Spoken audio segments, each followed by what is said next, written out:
This is Smarter San Diego TV. You know, millennials and baby boomers alike, they want to be in urban environments right now. Thank God for the Electoral College vote. In a 4-hour breakfast, we raised $9,000. So that's something that we take pretty seriously. And you can't diet your way into being lean and fit. They go together. In New York City, deciding what's best for the rest of the freaking country. This is not a market built on a stack of cards. It's a solid foundation. 0%. That is a thumbs up. Everyone has a life worth telling a story about. And the more adversity that you faced, the deeper your story. Well, am I going to be okay in it? Like, am I going to be able to walk? There's just so much creativity in this town that it's hard to hide it. Well, you have these beliefs, well, what do you do with it?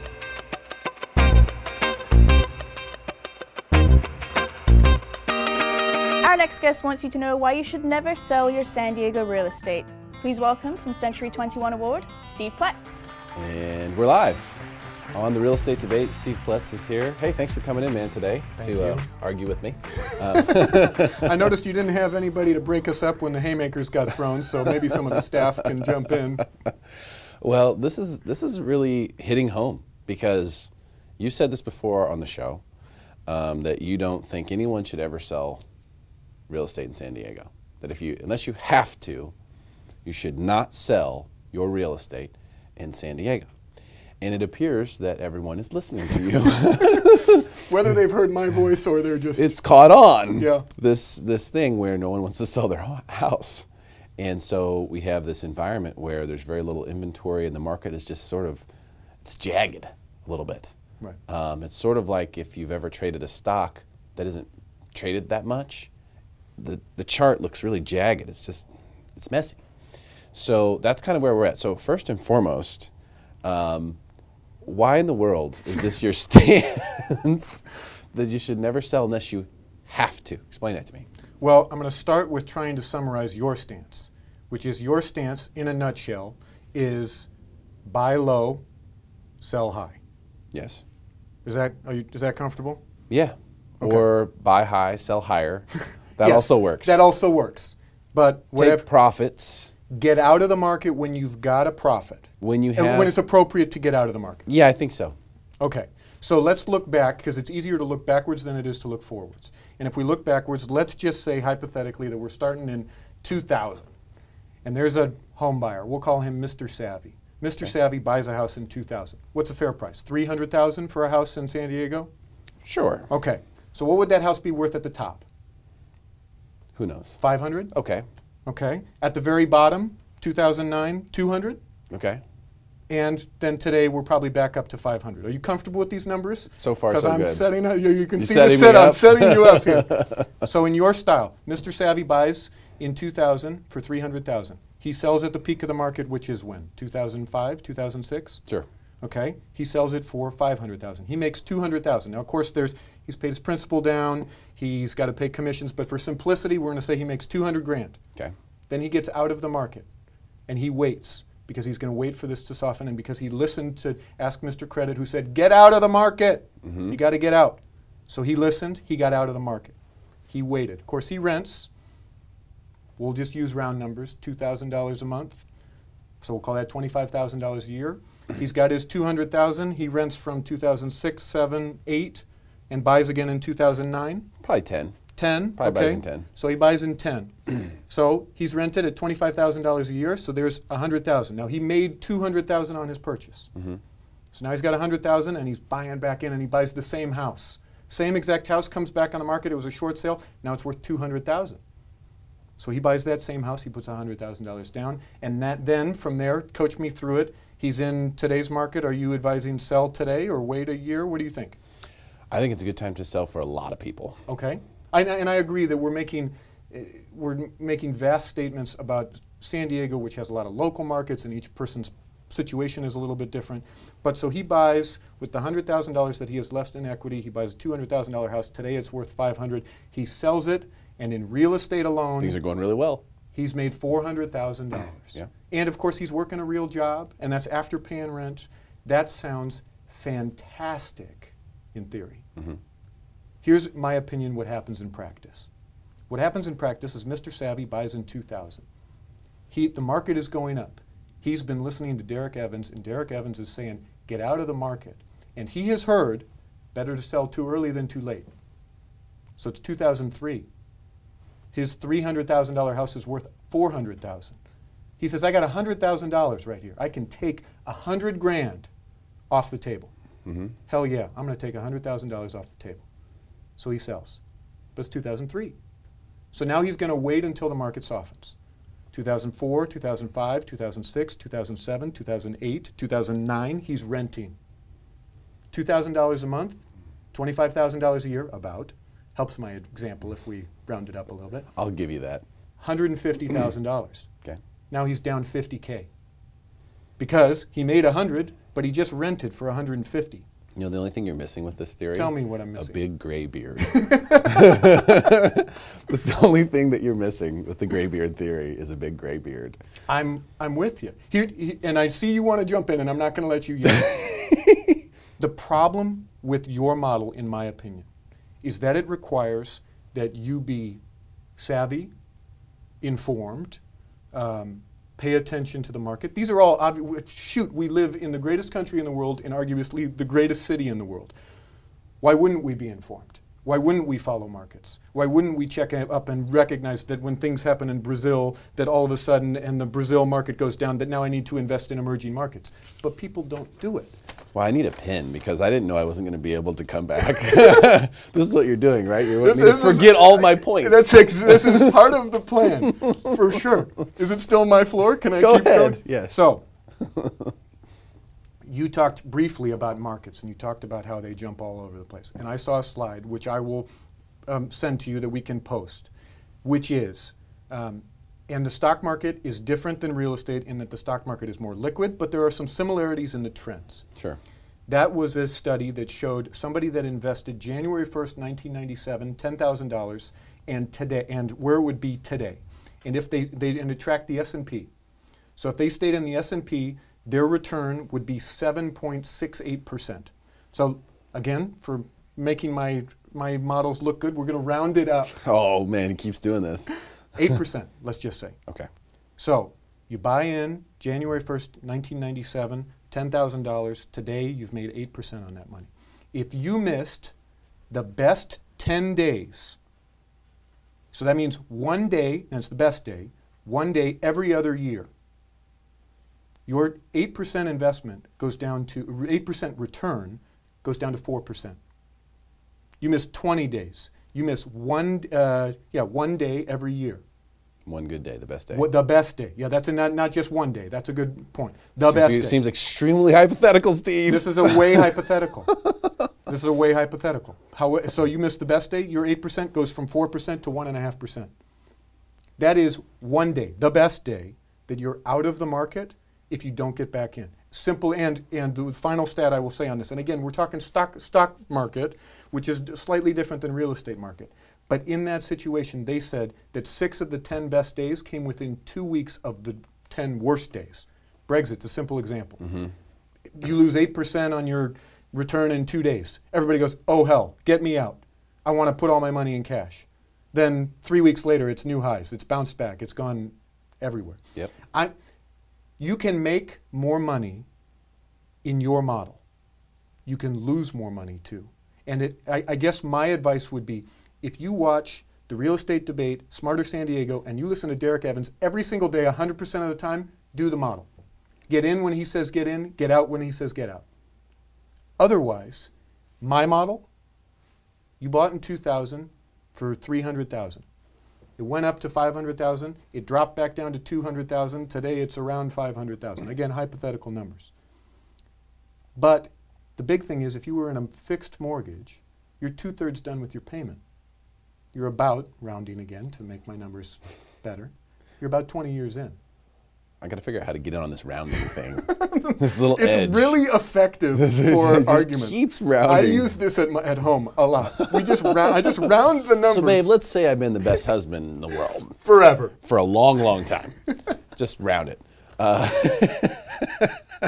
So here, there's a couple things. Okay. First of all, I'm not saying that everyone should sell, and I'm definitely not saying that people should be selling and buying houses. Because in fact, my real theory is that you should sell and buy a lot less than you do. When you buy your first, a lot of times people say, oh no, get in, buy a condo, buy a starter house. Then you'll be able to upgrade to this house. Then you'll be able to upgrade to that house. By the time you're 3 transactions later, and the cost associated with those transactions has really cost you a lot of what your gain was. Right. And that built-in guaranteed risk. Because if you say, well, I'm going to buy a condo and then I'm going to upgrade to a house later, you're pretty much guaranteeing yourself, let's say, if it's a $300,000 condo, $25,000 or $30,000 in cost. So just take that right off the top of wherever you are. So my actual advice to people buying real estate is to buy your forever house first. Or really try. Really try. If you have to wait an extra few years to save up the down payment to get the house that you think would be the one you could live in forever and retire in, that would be smarter. Because coinciding with what you're saying, you don't ever have to sell. You can hold it for the long haul. And any real estate that you can hold for 10, 15 years, there's no one who owns real estate today or at any point in time who said, I wish I would have sold my real estate 15 years ago. Right. That's something you never hear anyone say. Because in the long haul, it does work out. So this is the macro aspect that you're going for is the graybeard theory, which is that just hold it, it'll get there. And the longer you can hold on to it, the more it'll be worth. And that's probably true. And I'm in agreement with your model. And to which I'm going to jump in and say, wait a minute, you're interrupting me now? You're not allowed to interrupt me. I'm allowed to round numbers. And he's rounding, no interruptions. This is a stacked deck here. Whose studio is this? This is the Steve Ploetz studio. Welcome to the Real Estate Today. How do you buy your first home? How do you buy your forever home as a first-time home buyer? How do you save enough money? That's what you have to budget that. You have to figure that out. Because you can't be guaranteed that going in and buying that condo is actually going to get you to the promised land. You can't be guaranteed of that. That's not a guarantee. If you bought a condo in 2007, you're probably still trying to recover from that. Whereas if you just continue to save your money for 5 years, or maybe even 10 years, if you continue to save your money, because one of the arguable elements of your pitch is that renting is completely throwing money in the trash, and home buying isn't. That's one of the things. Right. So you're saying if you're renting, that's 100% trash money, whereas if you buy the house, it's not. But there are risks with buying the house too. There's benefits to renting for sure. Maintenance. There's other easier to move. It's more liquid. My lease expires. I can just get out. Sure. I need to move all of a sudden. Something breaks. I can make a phone call rather than. I'm just monetarily speaking. The maintenance that could be involved in a home, or the fact that the interest is tax deductible, but still you only save 30% of it. So 2/3 of that is just like rent. Right. So it's not quite apples to apples when you look at just, okay, well, the rent money is all garbage. We have to take that away from our profits. Right. I think that's a flaw in your math.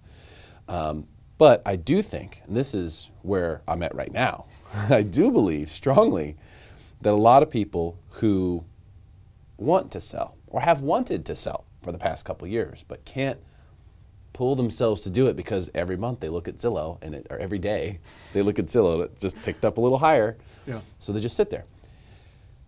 I think if you live in a bad neighborhood, let's call that, or you have a weird house with a funky layout, or I'm talking about certain areas of Spring Valley or Encanto or even Chula Vista, or some areas where it's like, boy, you know what? Tomorrow this house could be worth $100,000 less than we can get for it today, and no one would be shocked.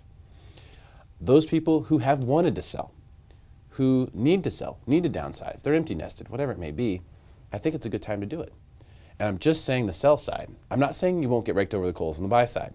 Right. Because that's the kind of market. But I am saying that it is a good time to sell. And for some people, I'll give you an example. And in this realm, you tend to be as jaded as your last real example, right? That always tends to like skew you a little bit. And I've got one right now where we have someone, a couple, a great couple, and they're in a house that's too big for them. They're now officially empty nested. They could sell it and take like a $200,000 and some profit, tax free. Yeah, because it's a primary residence. Primary residence. They could go buy a condo in a place that they really, really like, that has all the amenities they want, tennis courts, all this stuff. Keep their property tax if they're over 55. They can do the one-time Prop 60, Prop 90. So many advantages, Steve. They only owe like 100 to 125,000 on the loan. That's what they'll be financing because of the profits they're rolling over. And they'll have a teeny tiny payment, which they could easily pay off in the course of the next 10 years. And then they're sitting there and they only have to make HOA payments every month to live in a resort in San Diego, you know? And I feel, and I'm concerned that if they don't, and they're in a tough spot, they're not in a great spot. They're in one of those places that's like, you know? Right. But right now, everything's hot, especially in the, you know, 550 and under price range. So if they were to sell and take advantage of this and put themselves in that really good spot, that's bird in the hand, man. It's a big bird in the hand. Right. There might be two smaller ones in the bush that they're considering, oh, well, we could wait and it might be worth 600. That might happen, but it also might be worth 450 by the time you decide to get around to do it. And oh, by the way, the roof might go out in the meantime. And if talking about the demographic where they're empty nesters, they're probably 60 plus and getting out of the workforce or beginning to think about how much longer do I want to go through this? Do I want to go through another cycle? If this is 2004, nobody knows what year this is in the cycle. Right. And certainly we each have our own opinions on where it is. But if this is 2004, am I willing to wait? Is that what you think? Do you think this is 2004 in the cycle? That's a great question. I think we've got another 18 months. And I don't think... So you think this is 2006? But the turn is not going to be nearly as drastic. Of course. But yeah, I think based on way too much demand, supply increasing, we're going to need a drastic drop in demand or a drastic catalyst that brings a lot of supply on the market. And we've talked about, yes, what would happen with some unforeseen event, some terrorist attack, something like that creates... I think I may have predicted it last night in my dreams. Oh my. So I had a Those of you at home, take note. Good thing you're on Facebook Live because now you can get it right away. Instantaneous. Hold on, I'm ready. So yeah, take notes. No, I did. I don't remember my dreams hardly ever. And last night I had these crazy, in-depth, specific dreams about natural disasters. We're on the coast here, and the water was coming at us, and land was falling, and you know, I think it will probably be some sort of natural disaster. Wow. Straight from my dreams last night, bro. There it is. But anyway. So, you know, I don't know what the catalyst will be. And that's the thing that we're missing. But we never know. When it sneaks up on you, that's when it's the most impactful. That's when everybody at the same time goes, get me out. That happened? Supply goes. Move. Yep. Steve, need to sell the house. Steve, need to sell the house. So when that happens, what will take place? Now, I don't know if you saw this, but lending guidelines are loosening. Yep. So they're loosening lending guidelines on the Fannie Mae level. Right. Increasing debt ratio requirements. History repeats itself because nobody listens. Yep. That's the thing. So I have a lot of concerns, and I think that there are people who have big profits on the table right now. Their chips are right there. All they have to do is just scoop them right here and then just kind of see what happens. Now, if there's someone who's like, you know what, we're in the perfect house for us, why sell it? Right. If you're in the perfect house, don't sell it. Why would you sell it if you're in the perfect house? That makes no sense. But if you're like, this isn't right for us, we've been waiting for the right time, what are you waiting for? Oh, well, we can't find anywhere to go. Well, you can figure that out, right? You can figure that out.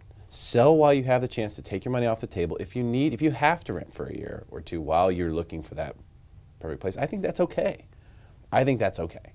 Because while you may look like a bozo for a year or two, at the most, right, you're going to look like a genius after that. You sold at the top. You looked like a bozo. I've heard you say I looked like an idiot for 6 months, and then I was a genius after that. 10 months. Yeah. Everyone was like, why'd you sell your house, dummy? You know, because they were still buying. And then after that, when everyone was like, oh man, I got 8 houses. How many people did you know had 6, 8 houses back then? Way over leveraged, for sure. Way over leveraged. And I think that's a big piece of my, I don't want to say my model. Yeah, I'm Steve. The Ploetz model. This is Ploetz model. Well, rounding always works in your behalf.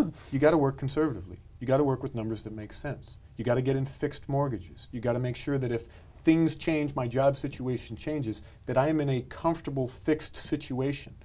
Because otherwise, it makes no sense. Because otherwise, I'm in some interest only. It doesn't matter, market goes up and down, then I've got to time the market. Yeah. And that's where damage happens. So, but if I'm in something conservative, and I know that rents with vacancies can cover my rental, or that I know that where the payment is going to be, or it gives you options. I mean, you talked about a previous time that we had met, that you had never looked back on a stock and felt like that you had sold and seen that it had gone down drastically. And I'm sure that I wish I'd never sold a stock I ever bought. Yes, right. I'd be worth so much money. But of course, you used those proceeds to buy other stocks. Sure. But that's a similar argument that I'm making. And I totally get the gray beard argument, man. You just need the gray beard. That's all. You come in here with a bow tie and a gray beard. It doesn't come that Not easy. yet, Steve, but eventually these things, they'll take place. Get into my teens. When you grow up. When I grow up. But that, you're right, and I get that, and I do agree with that. It would be great if you could, when you buy a house, buy the house that you plan to keep forever. Unfortunately, that doesn't always happen. So because of that, people have to get involved in transactions. When it's a seller's market, that's a good time to sell. I'm concerned about the people who are waiting to sell. Let me be real specific. I'm concerned about the people who are waiting to sell. I'm going to wait to sell, and just so casually doing so. We're going to sell like about this time next year. Why? That's crazy to me.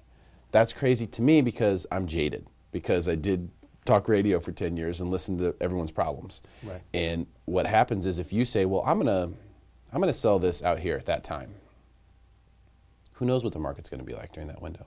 I agree. I mean, if I put that kind of pressure on you. I agree with you there. If you're going to sell no matter what, and you can look at today's market, or you can have some conjecture about what's going to happen in next market, whether it's a year or 2 years, or, I mean, I say, oh, I think we've got 18 months. That's a guess. We'll call it a slightly educated guess based on some experience. I think it's a very educated guess. I do, because you've clearly, been selling real estate for a while. We're getting the straight scoop from you. I mean, Steve is an agent. He's telling us not to sell real estate, right? So I think we can see there's no conflict in your advice here.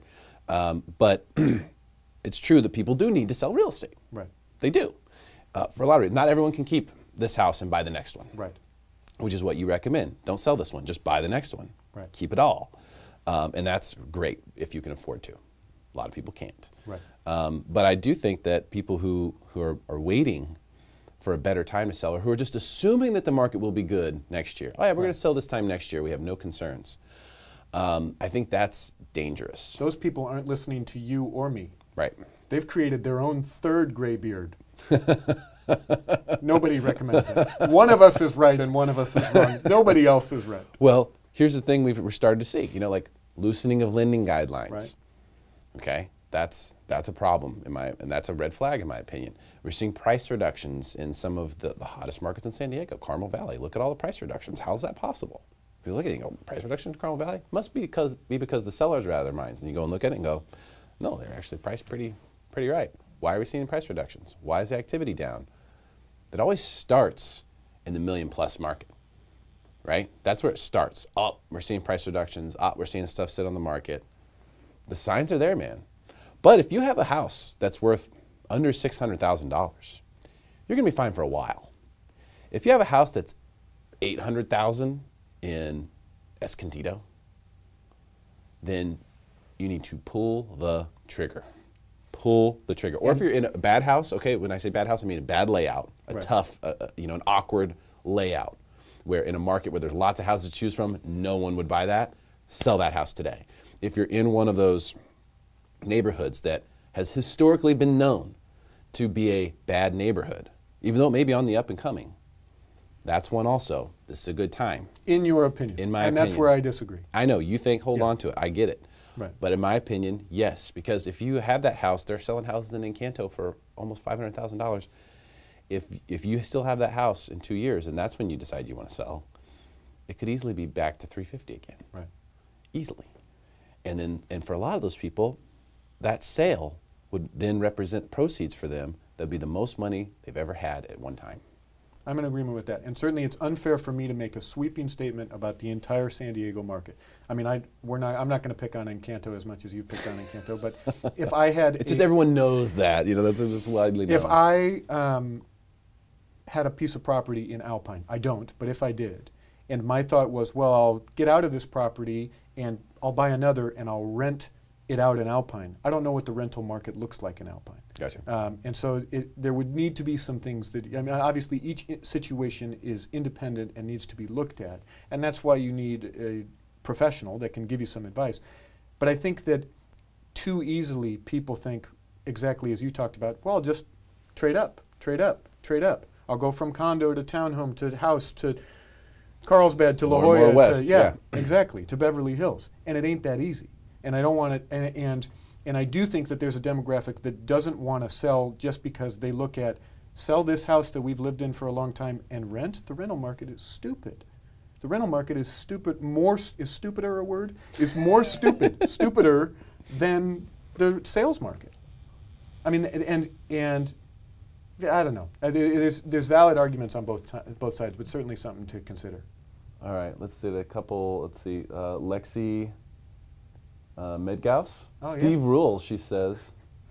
Connor Medgaus, Steve is winning. Disagree, Connor. Disagree.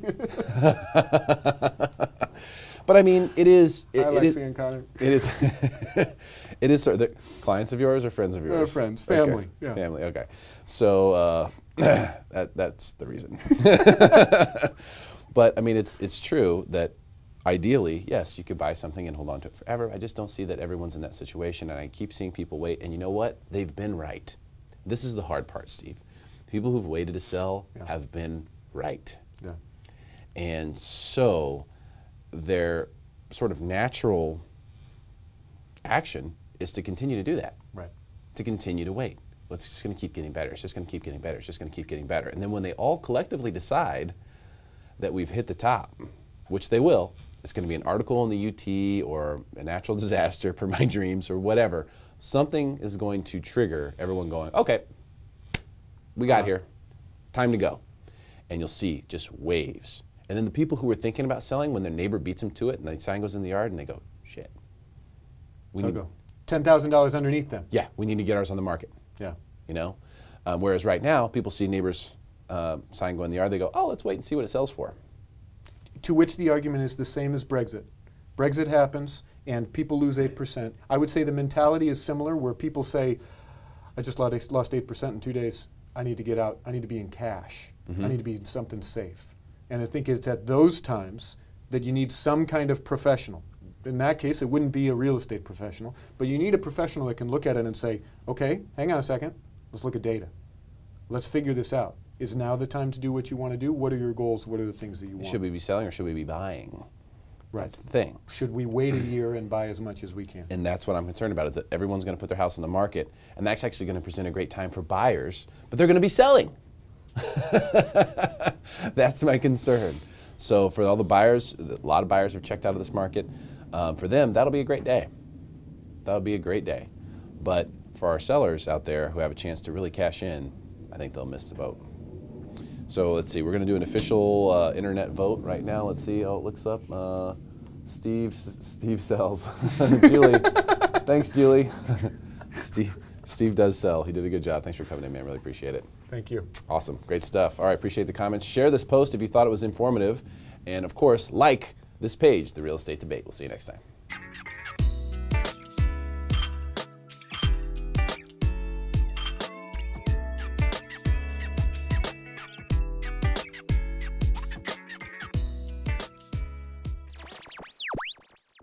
The Pride 5K is coming up, and our very festive guests are here from the Avenue Home Collective. Please welcome Melissa Sofia and Cory Wilcox. Boom. Thank you guys for being here. Melissa Sofia. Hello. Appreciate your time. Cory Wilcox. Hello, thanks for having me. Welcome. It's all about the Pride 5K. It is all about it, and we are swagged out. Should we show them? Should we show them off right away? We should. I think right off the bat, people want to know. Jay, can we see the rainbow unicorn shoes? My gosh. And that is what Melissa is wearing right now. Yes. Look at those. So This won't be the last time you get the chance to see those shoes on this broadcast. So we're live right now on Facebook, talk all about the Pride 5K. I wanted to just sort of kind of get the logistics down from you guys about you know, the when, where, what, how, all that stuff first. Well, San Diego Pride Weekend is coming up. You know, San Diego Pride Month is July. So we are really excited to have the Avenue Home Collective be a big part of the Pride 5K this year. It is actually, you know, over the years, it's actually grown to be one of the largest Pride runs in the entire nation. And it's a huge part of the San Diego Pride festivities over the whole weekend. Yeah, it actually starts, it's going to start at the LGBT Center in Hillcrest, and the whole entire 5K is going to go along the actual strip where the parade's going to be.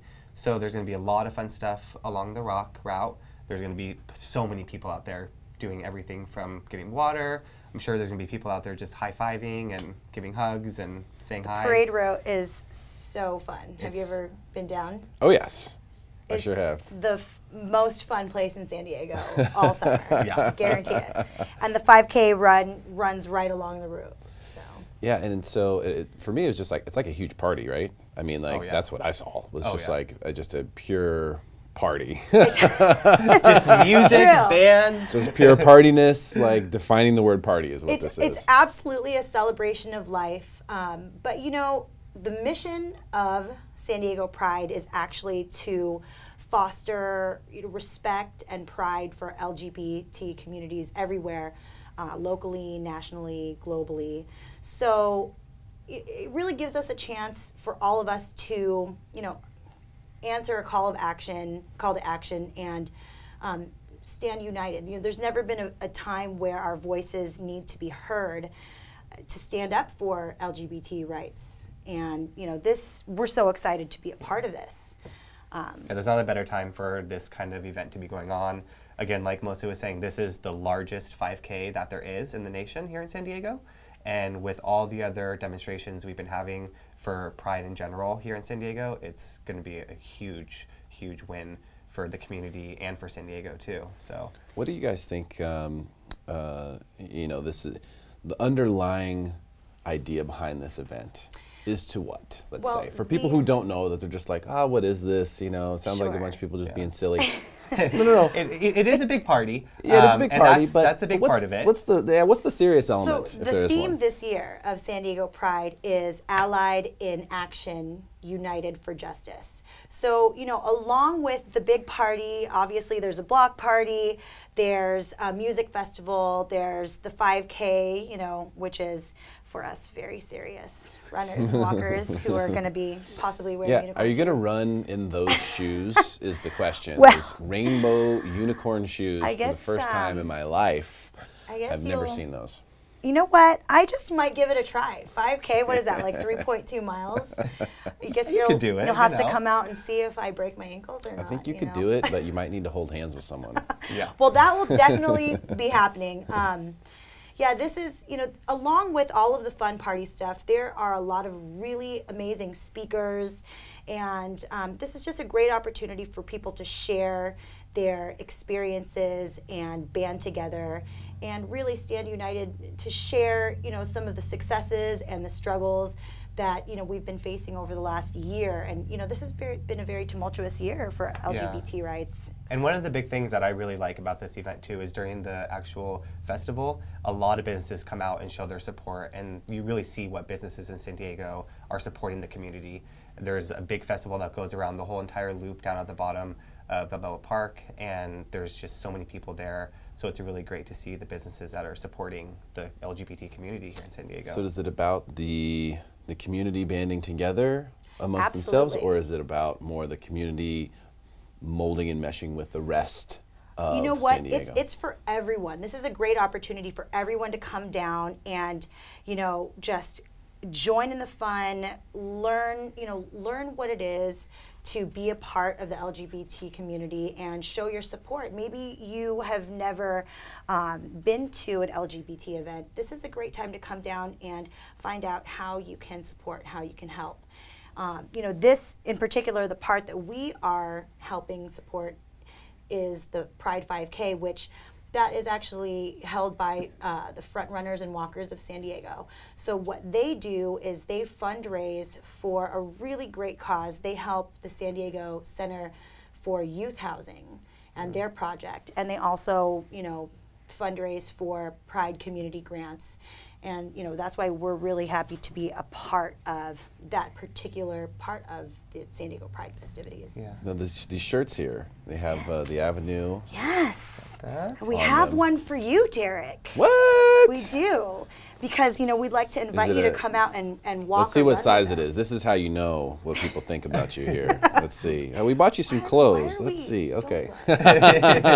Triple XL. Got it. No, here it is. So this is the back of the shirt. It is. Which kind of shows everything. Yes. I don't know if that fits in my ISO there, Jade. But yeah, so, there you go. You know, the Avenue Home Collective, as a real front. estate brokerage, we are, you know, we're really a collective of like-minded and, you know, forward-thinking agents, and we love to get together to do, you know, fun events. It's really important to our agency for us to put our clients and our community first. So. And this means a lot to me. This is going to be my 15th year attending the San Diego Pride Festival, and the Pride Festival isn't only the big thing for this event, it's also the awareness and also like the housing community. That was a big thing that helped me when I was a kid. I had a lot of friends that had come out when they were 15, 16, and unfortunately parents said, I don't want anything to do with you. And that housing opportunity that they have is just huge. And not only that, but they have a great support center group system that they do. So there's just so much within the Pride community that a lot of people don't realize that's there. And for those parents that don't agree with their kids, there's so many things for them too. There's PFLAG, there's so many different groups and organizations for them as well. So this is an event for everybody. You know, if you're part of the community, if you're somebody that supports the community, or if you're just trying to get interested and you have, you know, some interest in what is this community about, you know, maybe you have a family member that is a part of it and you just have some questions, you know, come down, experience it. It's fun, of course, it's a big party. But again, too, it's just to bring awareness to what the LGBT community not only goes through, but what support they have for them and for everybody else. It's a good point you bring up because, and that was one of the questions I wanted to get to, is, you know, how does that play into the whole Pride Month, Pride Week, you know, the 5K, everything that you guys have going on for the people out there who haven't come out? Because that's one thing about this community is that it's sort of like, it's up to you to determine. It's not like you're, you know, in a geography or in a demographic. It's something that you have to sort of make known on your own. You have to tell people at some point that this is what's going on. Because we'll always assume the opposite, right? So that's a tough situation to be in. Is that part of what this is about as well? Assumptions. Yeah. I know, but that's the way it is, right? They assume, and so you have to tell them, no, your assumption's wrong. This is actually how I am. Exactly. So is that part of what this is about too? Is to encourage people who are living in that sort of untruth to come out? Yeah, definitely. Not only for them to come out, but for them to feel comfortable too. You know, a lot of these people that are 30, 40, and they're a part of this community and they know it, but they're too scared. This is a great place for them to come and to just experience what it's like to be an out individual in the LGBT community in this day and age. I have an uncle that's 93 years old, and he's been out in the LGBT community since he was 30. And could you just imagine what that was like, you know, back in the 70s? Him and his partner have been together for 60 years, and they still sleep in separate bedrooms. And so this is a time where we don't do that anymore. You know, we're proud of who we are. We want to showcase what we do. And even though we're part of the LGBT community, we're still professionals. You know, we're still great brokers, great agents. And if you do come to the festival, you will see all the businesses that come out to support the community. And even though you're going to see them at the event, you could go back to their place of business and see them and talk to them. And a lot of people are going to be there to support you if you're an individual that is intimidated by coming out and being an out LGBT. So let's define something here. I probably should have done this sooner for people who don't know. What does LGBT stand for? And I've heard there's another letter that's supposed to be on there as well, right? Or I've seen that at least. Q. I've seen Q on there too. So can you explain to us what those are? Yeah, so LGBT is lesbian, bisexual, LG. Hold on, I might need to write this down so I can see it in front of me. So lesbian, bisexual, queer, gay, LGBT, transsexual. transgender. Okay. So they're all, all that community is encompassed into this, and no matter if you like the same sex or you feel like you're a part of the opposite sex that you currently are, you're welcome in this. And if you are a male and you feel like you're a female in a male's body, come out. There's going to be so many people there to help you feel comfortable and to help you go through that transition. And not only that's obviously an extreme, and that's something that a lot of people have struggle with, and they might take the first step of coming out and saying, I'm gay. Yeah. And am I a part of this community? Where do I fit in? This is, a great place where everyone can feel like they fit in. Yeah. And I think now at least there's role models for everybody. Like, no matter what situation, there's someone who's famous that everyone knows, that has been through something like this. Finally, I think, there is more mainstream media, and yeah, absolutely. The best example I have of that was I was been watching The Biggest Loser recently, and Bob Harper has started hosting that show, and they played a blooper reel of him on the final episode the other day, and it was just so funny to see. And that's somebody that's famous that a lot of people look up to, and it's just cool to see that. So. Yeah, that's great. So this is a big deal. This is a big deal. So we're looking for more people. Yeah, let's talk about it. We're looking to add to our crew. We want to give you a t-shirt. Yeah, we're inviting you out. We're inviting all of you out to join the Avenue Home Collective and our Pride 5K group. And along with the super fun swag that you get from the Pride 5K, you'll also get this beautiful shirt and a really fun group of people to walk with. And if you want to come help hold me up on my unicorn shoes, I am gonna need it. We're gonna take turns. So join us on the Avenue Home Collective Facebook page, and let us know that you want to join RSVP, and we'll be happy to. We're going to set up a spot for us there. We're going to be handing out some rainbow shades, and we're going to be having a lot of fun the whole day. So. Does the 5K sort of work like just a normal 5K would, like a typical race? You get a bib. You can either run or walk. Yeah. And there are actually awards for the top 3 females and males that compete. So, I don't think I'm going to be in that. Are you in the running? Top 3. We might have to make a special award for you just for the shoes. Maybe I'll get award? one. Is there a unicorn award? Completing the race in the unicorn shoes. I'm going to fight for that. I think that it definitely should be, if it's not. There should be a shoe award, but specifically there should be a unicorn shoe award. Specifically. And you would absolutely win that. Yes. Yeah, no question about it. Okay, so we're looking for some people to come out and support, people to join the team. If you join the team, you get the Avenue shirt. Yes. Yep. And you'll be, supporting a great cause. What other ways can people support? Yeah. Jump on the San Diego Pride website there. If you just want to donate, if you just want to be a part of, how you can volunteer, there are a lot of suggestions on there. This is a huge event over an entire weekend, so there are plenty of ways that you can get involved or reach out to us. We're happy to, find you ways to help come and support. Make it happen. All right. Thank you guys so much for coming today. This is fantastic. Really appreciate your time. Yeah. Thanks for having us. All right. Tremendous. Remember, like the Avenue Home Collective Facebook page right now and share this post.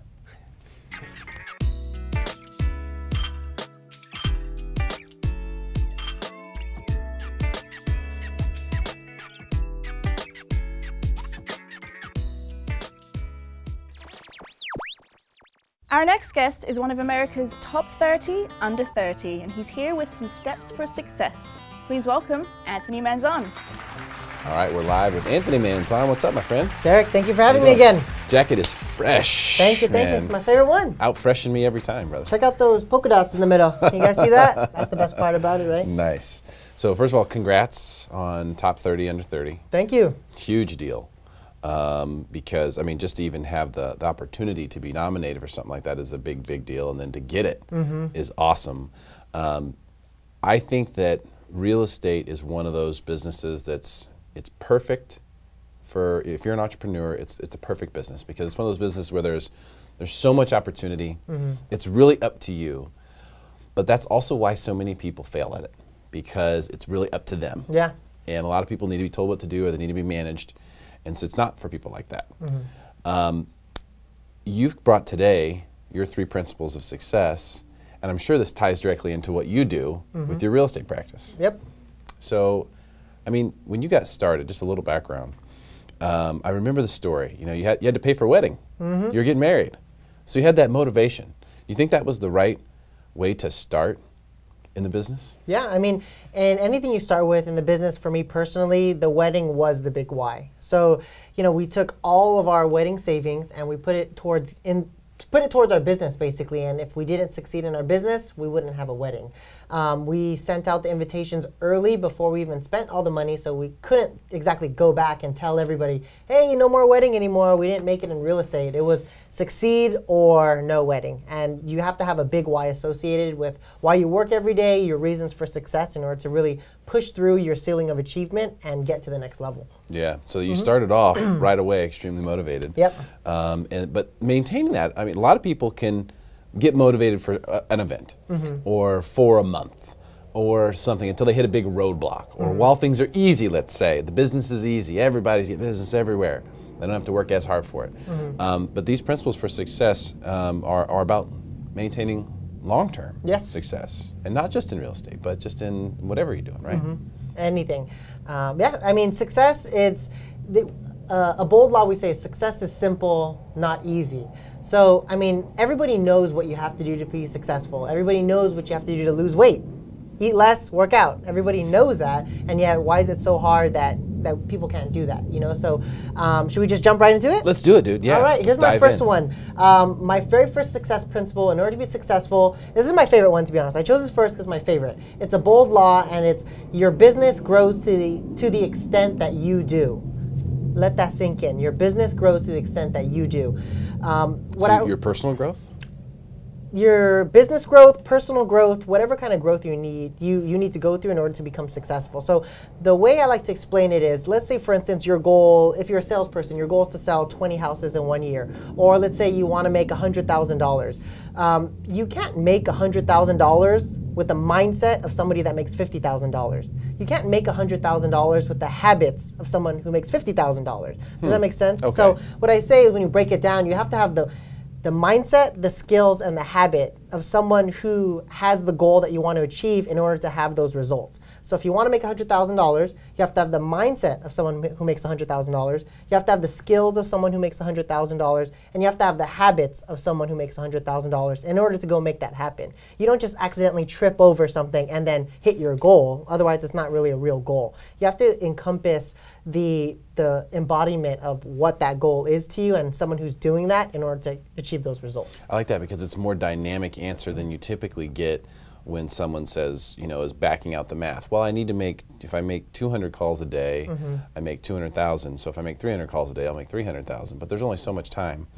So what you're saying is there might be a paradigm shift in the way that you need to think about the way you're going about things. Yeah, it's like those three different things. It's like one of them, like I said, is skills. So you can make 300 calls a day, and yet if your skills are at the level of someone who's a beginner, but you're making all these calls, yes, it's going to help you, and yet you won't get to your goal until you can really get to the level of someone who's making that kind of money, or whatever kind of goal you're trying to hit, whether it's sales or transactions. Do you think that is about picking a mentor or something? Like, how do you change your mindset if you don't know anything else other than what you already do? Yeah, that's a great question. So it's all about how you grow. So it's going to classes, going to trainings, going to masterminds. You know, pick someone that you look up to. So for me, I look up to, you know, Tom Ferry. He's a great one in real estate. Diana Kokoska, she's one of my favorites.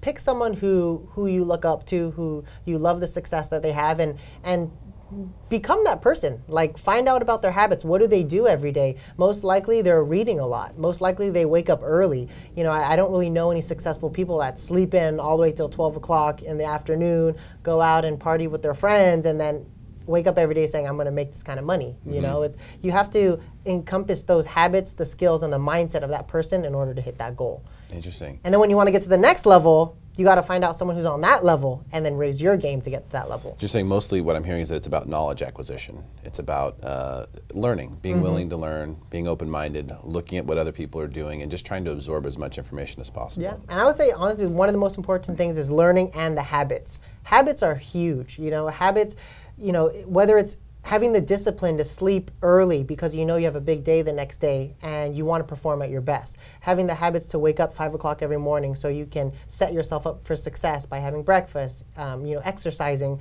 It's the habits and the discipline is really what builds character and will break through your ceiling of achievement. Because any one person could be talented, but everybody has a ceiling that they can't get through on their own. It's either you have to leverage it out and have somebody help you, or you have to change your mindset and develop better habits and disciplines that will get you to the next level. You're 100% correct. I think everybody in sports knows that, that one person on the team who has all the talent in the world, they just kind of don't need to work as hard as everyone else, and therefore they don't. And eventually they'll slip off. Because you have to, regardless of what your talent is, at the end of the day, it becomes a game of execution at some point. Maybe not when you were 10 years old, you were the biggest kid and you could play football and you could knock everyone around.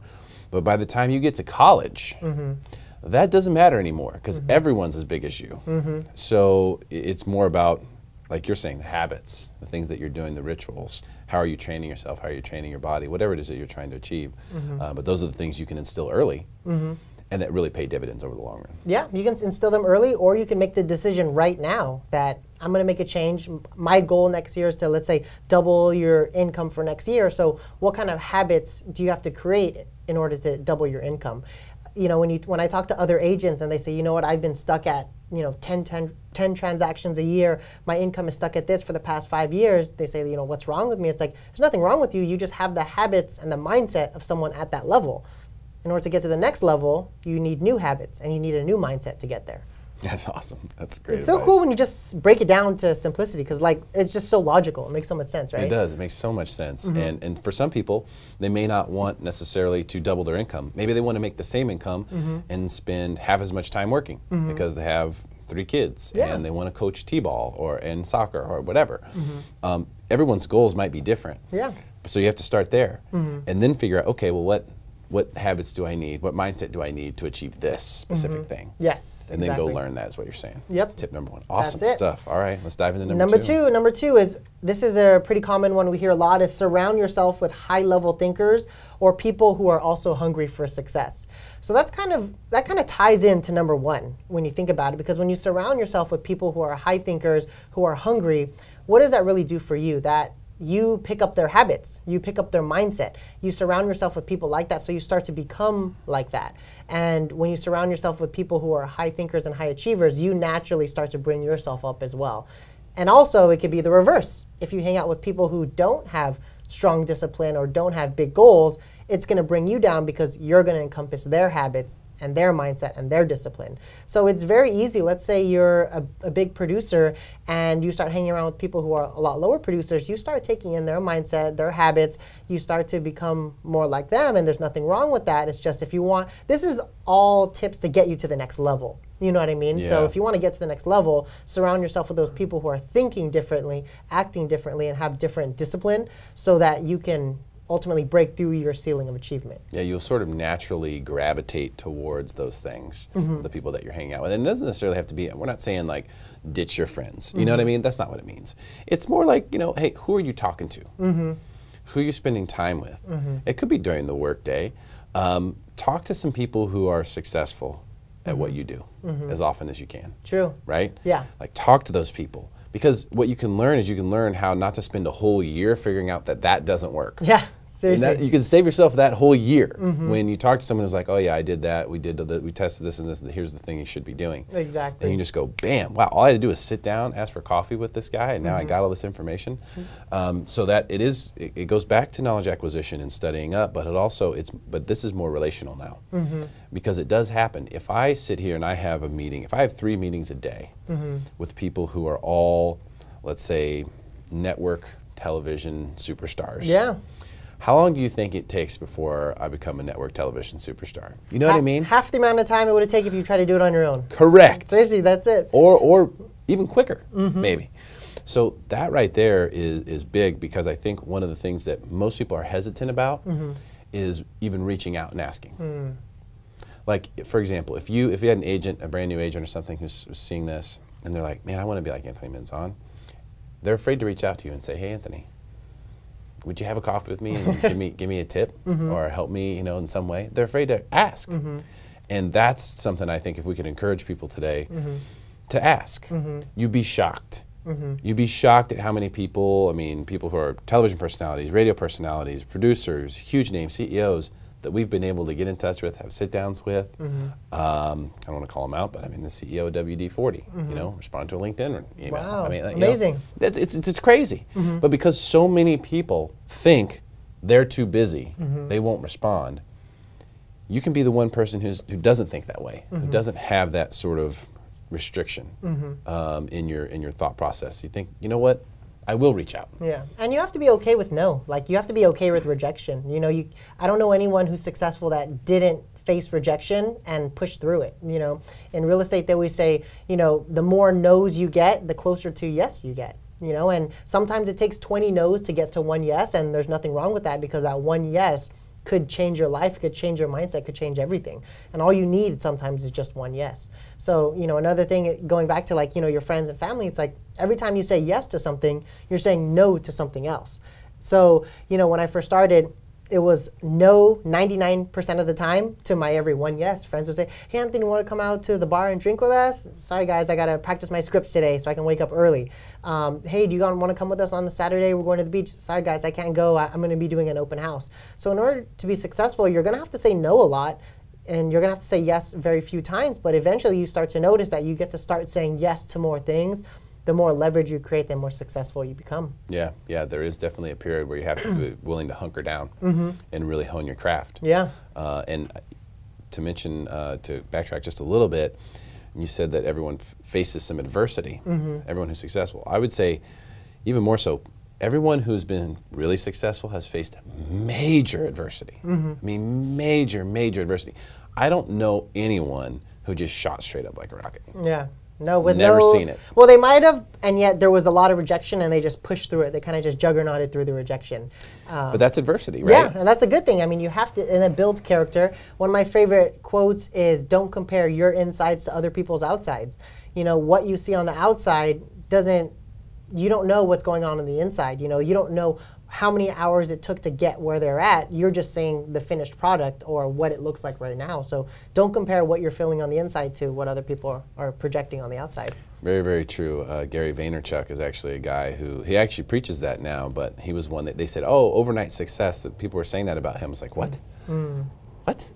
He did like 1,000 or 1,100, 1,200 episodes of Wine Library TV before really anyone even knew who he was. Wow. But he was every single day, for years, doing this show. It's like, that's the grind that people don't see. They just see you at the end when you're running a big deal and you do all that stuff, and like, oh, okay, I want to be like that. They didn't see all the grunt work. They didn't see all the work in the trenches. And they just think he's a natural. Like, oh, he's a natural. Got lucky. Yeah, his dad has money or whatever, But they don't see all the investment in himself. I'm sure he got rejected thousands of times. Everyone successful gets rejected so many times, and that's just part of the journey.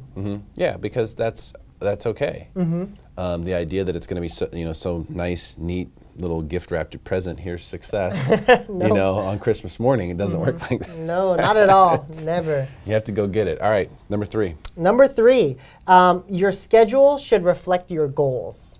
So, in order to become successful, you want to have a good schedule in place, and it goes back to discipline. I'm realizing now, saying this, they all go back to the first one. Your business or your success will grow to the extent that you do, and it starts with keeping yourself accountable and keeping your schedule to reflect your goals. So I always say, you can tell a lot about a person by looking at their calendar, just like you can tell a lot about a person based on looking at their bank statements, how much money they're spending on what. If you look at someone's bank statement, you see they're investing this amount in books, they're going to classes, they're going to this, you can see like, wow, this person's driven.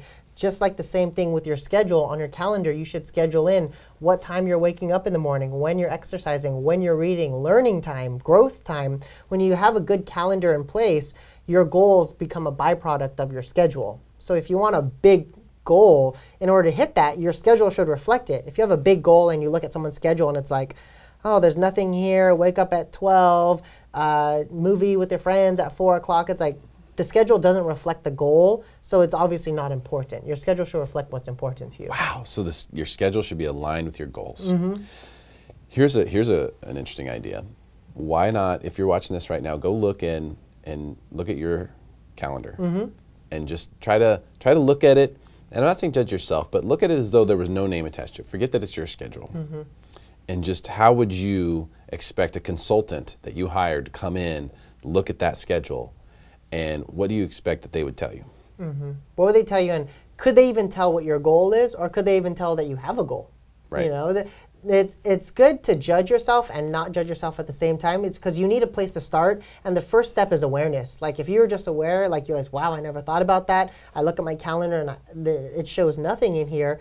There's nothing wrong with that. Make the decision now, go buy a calendar and start scheduling in the stuff that you're going to do to get closer to your goals. Yeah, time blocking, I'll tell you that this one really resonates with me because it's something I've been big about for a very long time. Oh yeah. So I actually rewired my whole calendar. I call it my time block. I rewired my entire time block January 1st this year.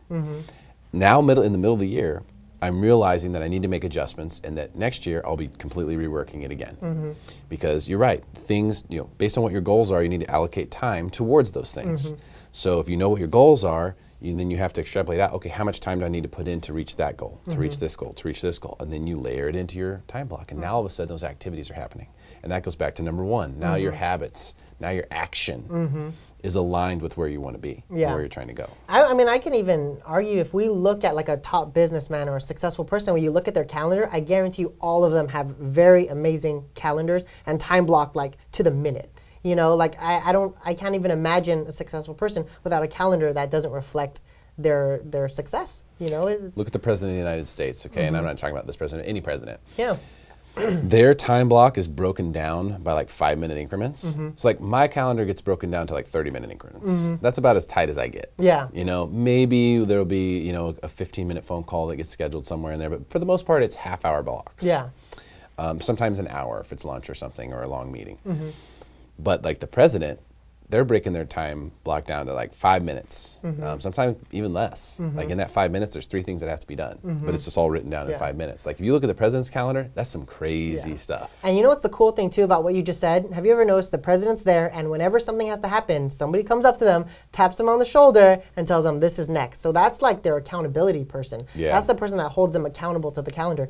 Hey, you can only talk for 5 more minutes here. Thank you. So it's like, accountability is a huge thing. I mean, I didn't have that as one of my principles, but you have to have an accountability partner to hold you accountable to those goals. And that's what the president has. Somebody telling him, hey, 20 minutes, you're having lunch with this person. It can only be 15 minutes, so be aware of that. So someone to hold them accountable to What do you think is the best way to hold yourself accountable? I mean, if you, because I mean, you can have accountability partners, but let's say, I think that can be risky because sometimes that partner may not do a good job. Now you're relying on them, to do something for you. So like, what's a good way to hold yourself accountable? I know a lot of people are like, post their goals, on social media, or they're just really out loud about it. And that's what I've always done. And starting even this TV show, for example, I just started telling people we're doing a TV show. We're doing a TV show. I'm going to do a TV show. I'm going to do I just started telling everyone. Yeah. So before you knew it, people started asking me, when are you going to do a TV show? When's the TV show start? Accountability. It's like natural built in. So like, do you have any advice for that? Or So I mean, I'm very old school, even though I'm a young millennial. Everyone thinks like, oh, this guy's gonna be super techie. To be honest, I'm more old school. I like the hard copy stuff. So transitioning to my electronic calendar was huge for not only me, but the team, because we had to all be on the same page in terms of scheduling. So now I use my electronic calendar. It's amazing. I use my iPhone, and it tells me, alarms when things are gonna happen. So it gives me a 5-minute alarm, lead generation from 9 to 12, starting in 5 minutes. And you can't look at it and just say dismiss. You literally have to do what the calendar says. It's kind of like when you're in school and lunch and the bell rings and there's 5 minutes to get to the next class. You can't argue with the bell and be like, oh, I gotta use the bathroom, I'll be there 5 minutes late. No, you just go and you just do it. So create your time block down to, 15-minute increments, 30-minute increments, whatever you can, and stick to it no matter what.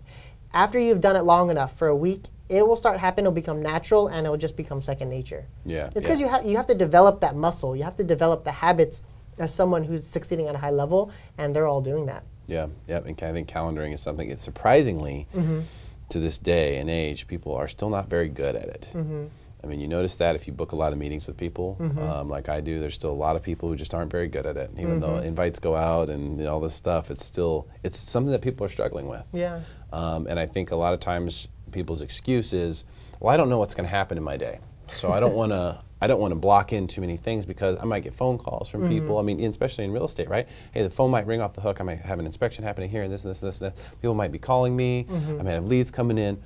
And that's one of the things that's hard for people to wrap their head around is, well, how do I block out? How do I time block my whole day and then also still be available for all the ancillary, miscellaneous, random stuff? Yeah, so you got to schedule, so you even have to schedule for emergencies. So in my calendar, I have a schedule in case for emergencies. So from 9 to 12, I'm making my calls like no matter what. If people call in or email, I have a time that I'm scheduled that you call them back. And you just handle the problems as they come in, but you have to schedule for it. You have to make sure that the most important thing in your day is always done first, so you can knock that out. And sometimes the rest of the day is problem solving and putting out fires, but schedule that into your calendar. Gotcha. So have reply time, basically. Yeah, have reply time. And it's cool we're talking about the calendar because that breaks it down to like a very simple and like day-to-day, hour by hour. But if you have like a long-term goal, whether it's opening a restaurant or opening your own store, you know, that's like a 5-year goal, a 10-year goal. And then you break it down to its simplest form, which is your calendar and hourly. So let's say your 5-year goal is to open a restaurant.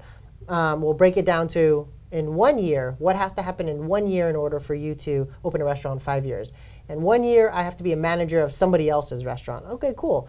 What's it going to take to be the manager of someone else's restaurant? What do you have to do each month to make that happen? Okay, so each month I'm going to read this book or mentor this person who's a manager. Then what's going to happen week by week? So the 12 months breaks down into week by week per each month. What do you have to do weekly? Then what do you have to do daily? And then you break it down to the calendar into like the smallest minutes possible. And when you start doing it like that, you realize there's plenty of time. Oh, there's plenty of time. Plenty of time to do whatever it is and achieve whatever it is that you want. Yeah, so I have huge goals in my business and I've broken it down, and all that takes is 20 contacts a day. I just have to talk to 20 new people every day, ask them who do they know that's going to buy a home, sell a home, or invest in real estate. If I talk to 20 people a day, then I hit my goal because I broke it down from a year already down to my daily goal, basically. Gotcha. Wow, that seems so simple when you say it out loud like that. But that's really a tremendous amount of work you've culminated into backing into the number, essentially, figuring out the metrics of everything, and then go, okay, well, if I back that all the way down to just this is all I have to do. You've now made it simple on yourself, and it's also you can hold yourself accountable to that number. Yeah. Whereas if you say, oh, well, I need to be on the phone, I'm going to call for 2 hours today. That's very It's not measurable. It's loose. Yeah, it's not measurable. And then even if you wanted to break it down, 20 contacts a day. Let's say I only have 2 hours a day to make my calls. That's fine. I just have to make 10 contacts 1 hour, and 10 contacts another hour. And when you break it down so simple, it's like, wow. And if you break it down, that's like 3 contacts every 15 minutes. So it's like for 2 hours, dedicated in a day, I just have to talk to 3 people every 15 minutes.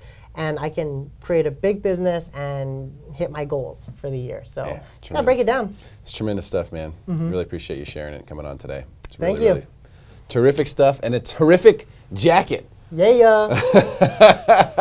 Polka dots. Anthony Manzon, top 30 under 30 in real estate. Thank you for tuning in. Share this post if you like it, if you think it'll help other people be smarter than everyone else.